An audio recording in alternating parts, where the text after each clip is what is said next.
At the time of recording this video, 1166 has just come to an end, and what a crazy event it was for One Championship's debut in Qatar at the Lusail Sports Arena. Of course, the headline, Anatoly Malykhin, makes history as a three-weight world champion, but there is so much more to dive into on this card. So I'm going to give you my initial thoughts. Literally, Malykhin has just finished his post-fight interview, which did go on for a little while, but it was great to watch, honestly, in a strange entertainment way, I would say. That's the best way I can put it.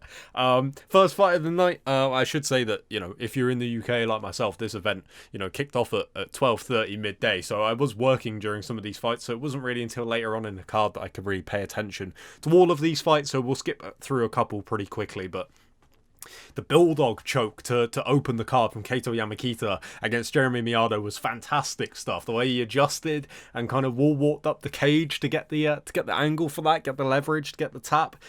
Fantastic stuff. And I thought, he looked better than ever. We've seen him 3 times in One Championship now, and this is the first time that I've really felt like, okay, this guy might be able to do some damage in this strawweight division. So excited by that. I didn't really catch a whole lot of the MMA, Muay Thai contest rather, between Suzuki and Hansi Hao. That one was one that I kind of missed out on, so I'll go back and watch that one. But it looked fairly good from what I saw.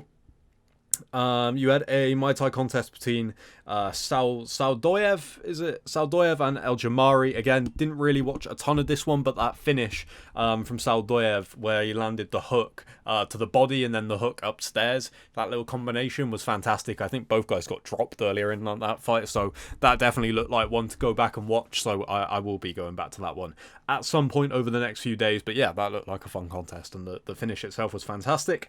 Submission and grappling...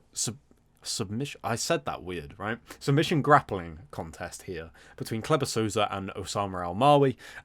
Kleber Souza gets the submission with an armbar, really cool, like armbar triangle that he got. The exchanges in this one looked very, very good, actually. Like the crowd seemed to respond to this one pretty well, because it had some exciting moments and some exciting transitions from both guys. So I think that this, ended up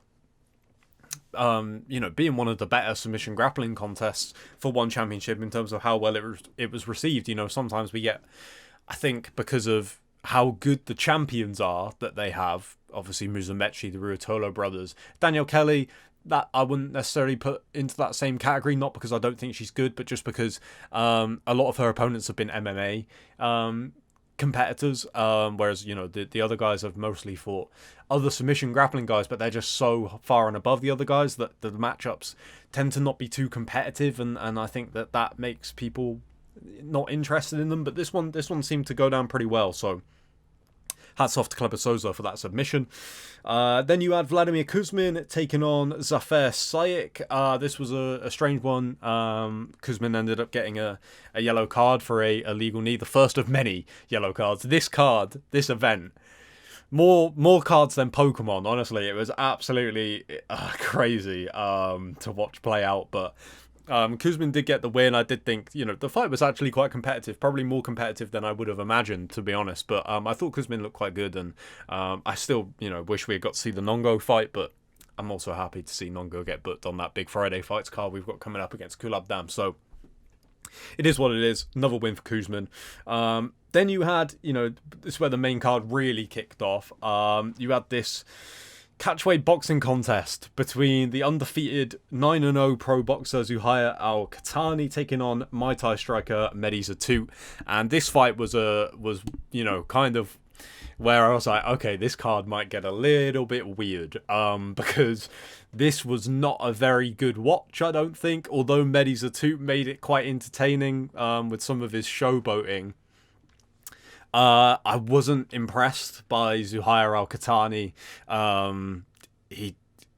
know that he was chasing the fight late on, but he was just kind of, dipping his head and throwing shots over the top, and Mehdi Zatout was just getting out of the way and kind of mocking him for it and stuff like that. So it was entertaining from Zatout's point of view. He did a good job in this fight, but in terms of, watching a good contest and stuff like that, I don't think this one worked, to be honest. And neither did the next fight.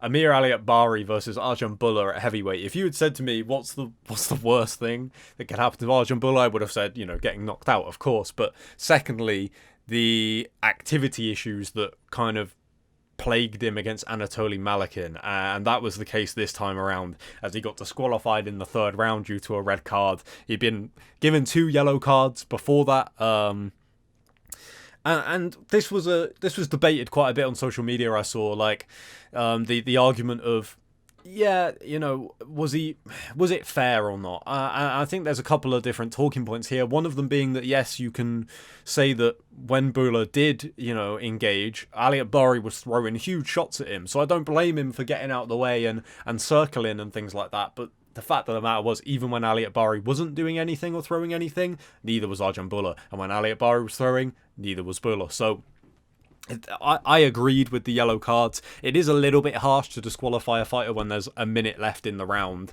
because Aliat Bari was going to win a decision, and I'm sure that if you had asked Aliat Bari, he would have rather had a decision win on his record instead of a disqualification win, right? Just looks better and feels a little bit more like he won the fight rather than Bula lost it, if that makes sense. But at the same time, I don't think you can give 2 yellow card warnings and then the fighter continues to do it and you don't give them a red card. I think Herb Dean's hand was kind of forced to some degree there.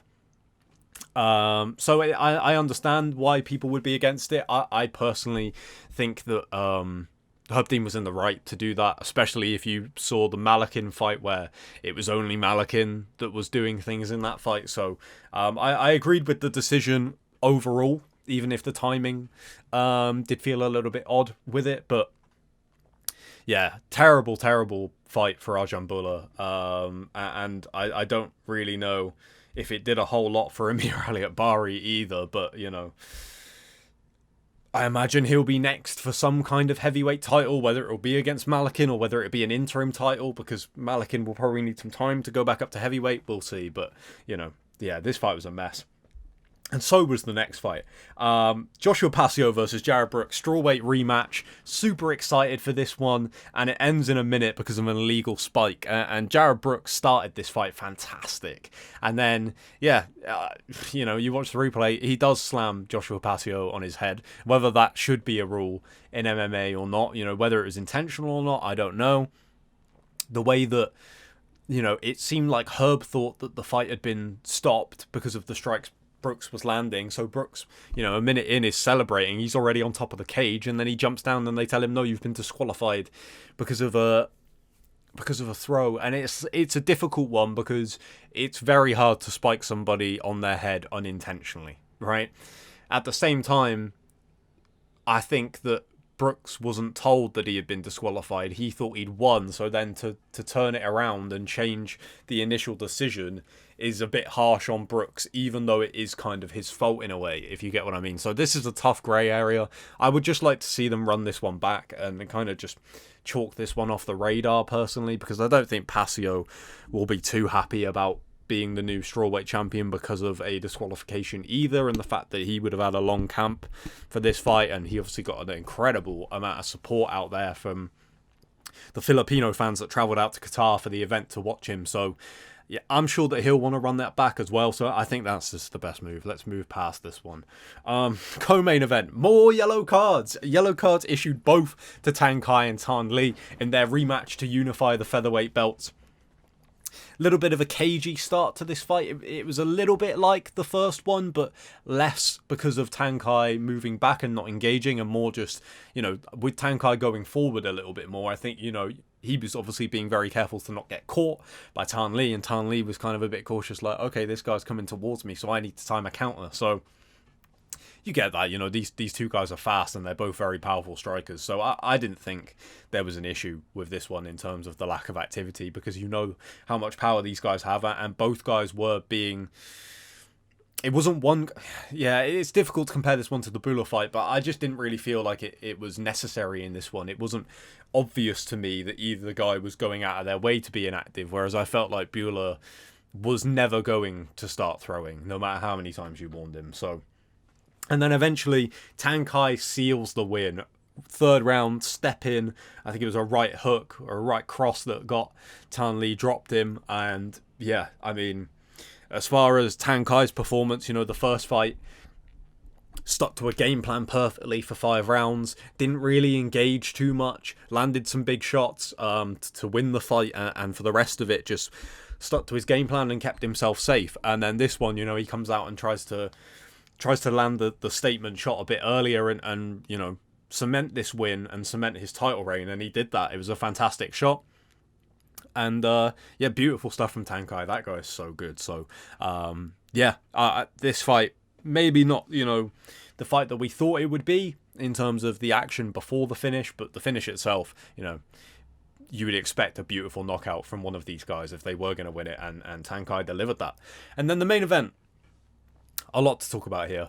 Anatoly Malykhin taking on Reinier de Ridder in a rematch for the middleweight title, de Ridder's middleweight title, that is. And of course, Malykhin goes on to make history as a 3-weight world champion. Let's talk about Malykhin first at middleweight. Apart from maybe the one-punch power that he had beforehand, he didn't look like it took anything away from him fighting at middleweight. His cardio was insane again. He wasn't breathing heavy at the end when this fight stopped in the 3rd round. He didn't use the stool in between rounds. He was the one putting the pressure on, and he looked, he looked like he could do another 5 rounds at the end of the 3 rounds they just did. His wrestling defense against de Ridder's takedowns was phenomenal. Just looked way too strong. His legs are so big that getting in and around his waist and trying to get to his legs and stuff, it just looked like a nightmare for de Ridder. He couldn't do it. And the thing that I think always impresses me about Malykhin, the cardio, the pressure he puts on is phenomenal, but the striking as well.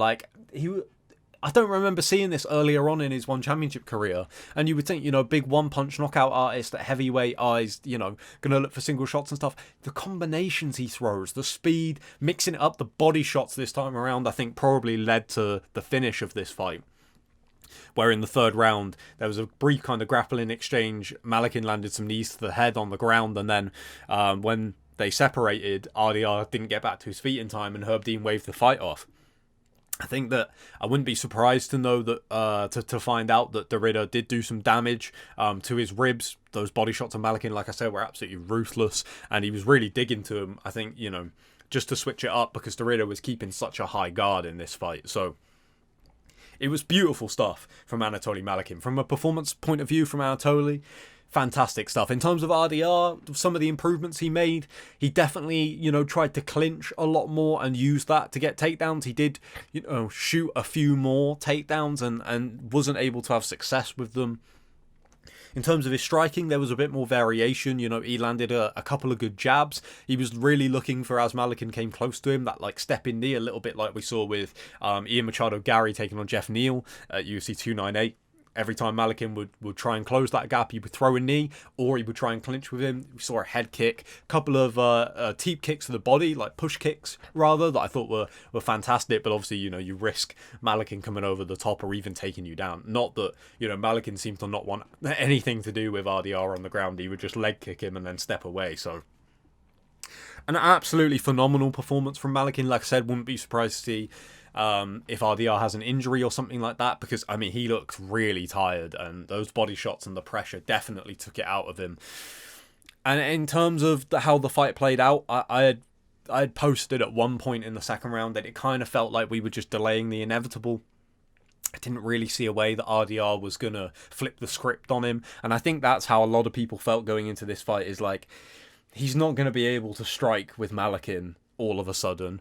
He's going to really struggle to take him down, and the longer he stays against the cage, the closer he's going to get to being knocked out again.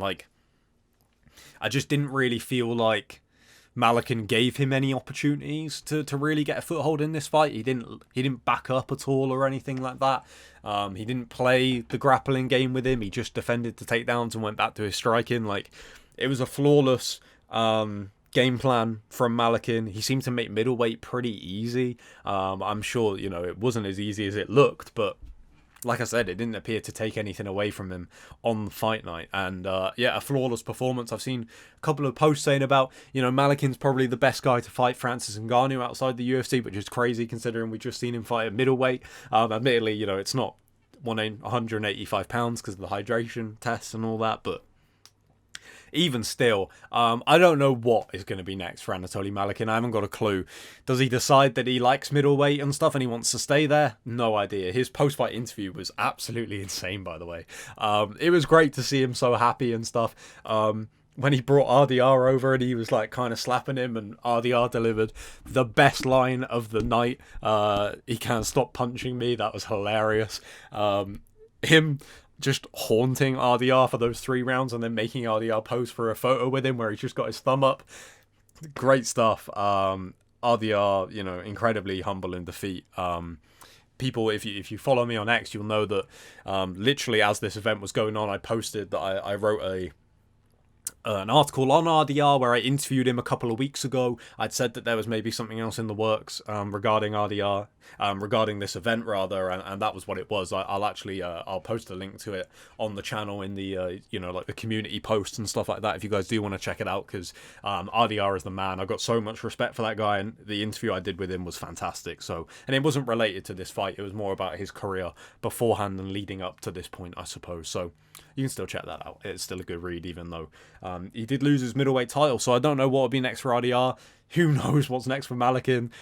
Needs to rest his voice, I would imagine, but very, very doubt that happens in the next few hours. But yeah, a crazy, crazy event. Loads of controversy, and then it ends in that performance from Malykhin, which I got no answers to, honestly. The guy is an absolute freak in nature. So, yeah, 3-weight world champion. Incredible stuff. Let me know in the comments below, guys, what was your favourite fight from this. Let me know what you think about the yellow cards as well, and the disqualification for Bueller and all that stuff, because I know that's going to be a big talking point. The disqualification for Brooks, all of the controversy, let me know, because I want to get people's opinions on all of this stuff. And I will catch you all very soon for another video, because One Fight Night 20 is just right around the corner. All right, catch you later.